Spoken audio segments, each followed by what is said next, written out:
काचे काचे बसवा के डोलिया ओमे झालर मोती लागल बाड़े हो।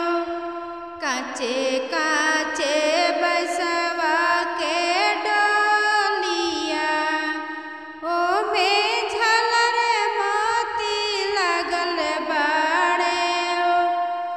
डोलिया के बस धई के पापा रोई ओमे धियावा हमार बाड़ियो।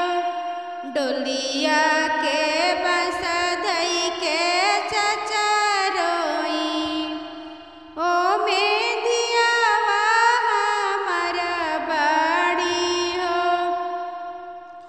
जजकी के बोले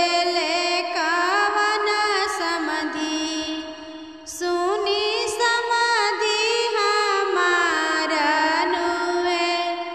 झझकी के बोले ले कवन समाधि सुनी समाधि हमारा नुए। डोलिया के बस छोड़ी हटी जाई ओमे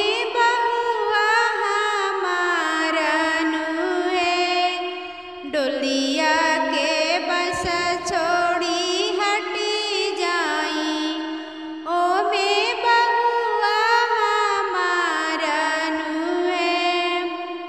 काचे काचे बसवा के डोलिया ओमे झालर मोती लागल बाड़े हो। काचे काचे बसवा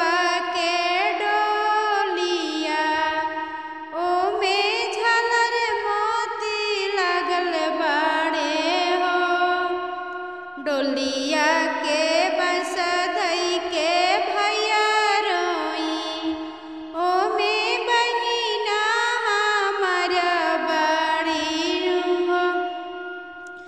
डोलिया के बस धई के भैया रोई ओमे दीदिया हमार बाड़ी हो।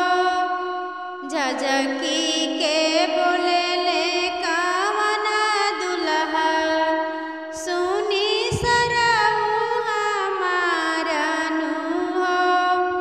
झझकी के बोले ले सुंदर दुल्हा सुनी सरऊ हमारा नुए। डोलिया के बस छोड़ी हटी जाई ओमे दुल्हन हमारा नुए। डोलिया के बस छोड़ी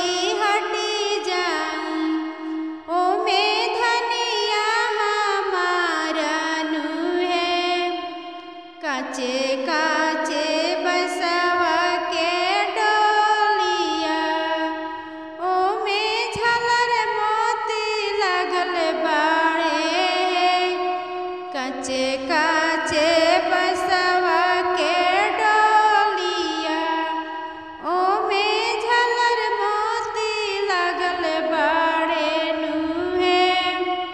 थैंक यू गाना सुनने के लिए। गाना कैसा लगा कमेंट बॉक्स में ज़रूर बताना और जो हमारे चैनल पर नए हैं तो लाइक सब्सक्राइब शेयर भी करना। तब तक के लिए बाय बाय।